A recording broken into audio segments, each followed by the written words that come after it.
प्रधानमंत्री जनजातीय आभा उत्कर्ष योजना अभियान आपण आपल्या जिल्ह्यामध्ये राबवत असून आपल्या जिल्ह्यातल्या आदिवासी बहुल तालुक्यांमध्ये हा कार्यक्रम आपण हातात घेत आहोत आणि यामध्ये प्रामुख्याने आदिवासी समाजातील हेल्थ एज्युकेशन सारखे निर्देशांक असतील, पायाभूत सुविधांचा विकास यासारख्या सुविधा देऊन आपल्याला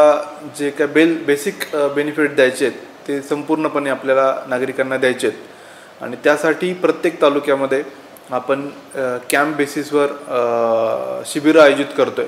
आणि त्यामध्ये त्यांना ज्या काही योजना आहेत त्या शिक्षण विभागाच्या, आरोग्य विभागाच्या, नवीनीकरण ऊर्जा विभागाच्या, जलशक्ती मंत्रालयाच्या,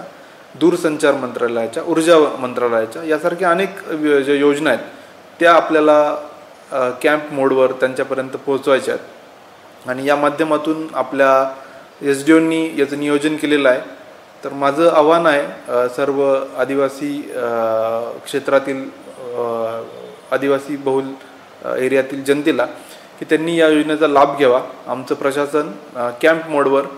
आणि टार्गेटेड अप्रोच लक्षात ठेवून त्यांना सगळा लाभ देईल। धन्यवाद।